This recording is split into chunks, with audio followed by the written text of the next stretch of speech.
শিবির মূলত একটা অপরাধী সংগঠন।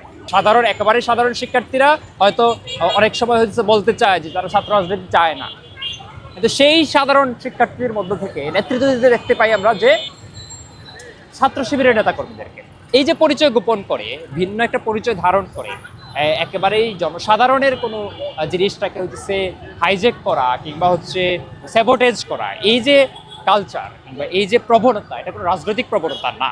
এইটা হয় তারা হীনমন্যতায় ভোগে, তারা শিবির করে সেই পরিচয়টা দিতে পারে না, হয় তারা এটাই মনে করে যে শিবির পরিচয় দেওয়াটা মানে হচ্ছে সবচেয়ে লজ্জাজনক একটা ব্যাপার, আর নয়তো তারা মনে করে যে শিবির মূলত একটা অপরাধী সংগঠন, তারা ক্রাইম করে।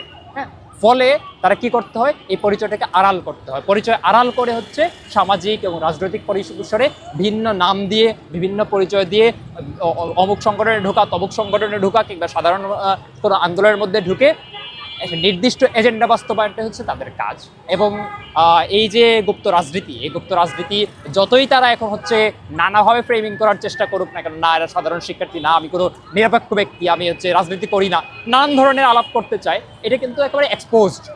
হ্যাঁ, আমরা এই একেবারে ফার্স্ট ইয়ারের ছেলেপেলে থেকে শুরু করে মাস্টার্স বা জাতীয় পর্যায়ের যে মানুষজন আছে তারাও কিন্তু জানে, যখনই হইতেছে এই ধরনের পরিচয় দেওয়ার মাধ্যমে এরা করতে চায়, এরা বলতো এত মুনাফিকিটা করতে চায়, প্রতারণাটা করতে চায়। এবং প্রতারণা আসলে কোনো রাজনীতির মানে ভাষা হতে পারে না, রাজনীতির অঙ্গনের কোনো বিষয় হতে পারে না। প্রতারণা একমাত্র চোর ছেঁচড়া এদের কাজ হতে পারে, হয় এরা চুরি করে, না এরা হচ্ছে অন্য কিছু করে। এই কারণে হলে এই ধরনের প্রতারণা আশ্রয়। দেখেন, হামলা মামলার শিকার সব রাজনৈতিক দলকে কম বেশি হতে হয়েছে।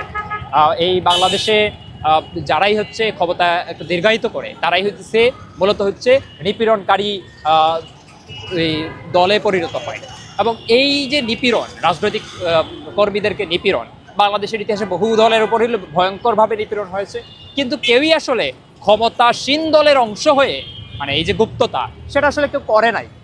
সে হয়েছে, আমরা দেখলাম যে 5 আগস্টের পর যে আগেকার যে ক্ষমতাসীন দল ছিল, আওয়ামী লীগ এবং ছাত্রলীগ ছিল, তাদের মধ্য থেকে এক একজন হচ্ছে মজলুম জননেতা বের হচ্ছে।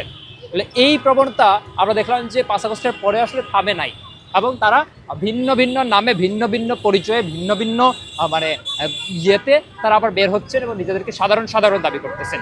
এই যে গুপ্ততা, এই গুপ্ততার ফলে আসলে ক্ষতিগ্রস্ত কারা হচ্ছে? ক্ষতিগ্রস্ত কিন্তু মানে অন্য রাজনৈতিক দলের কথা যদি সরাসরি ক্ষতিগ্রস্ত হচ্ছে না, মূলত ক্ষতিগ্রস্ত হচ্ছে সরাসরিভাবে যাদের আসলেই কোনো রাজনৈতিক পরিচয় নাই, আসলেই কোনো রাজনৈতিক দলের মধ্যে তারা বিলং করেন না, তার যে একটা এজেন্সি থাকে, সেই এজেন্সি আসলে নাই হয়ে যায় এদের মানে হাইজ্যাকিংয়ের মাধ্যমে।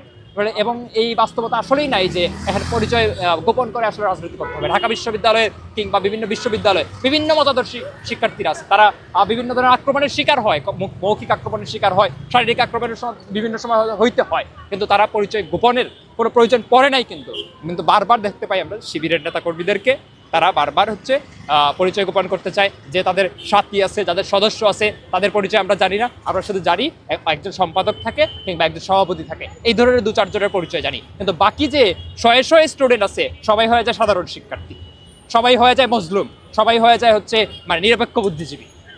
এটা আবার কোন জিনিস? এটা প্রতারণা ছাড়া তো আমি কিছুই মনে করি না, এবং এটা রাজনীতির কোনো ভাষা না।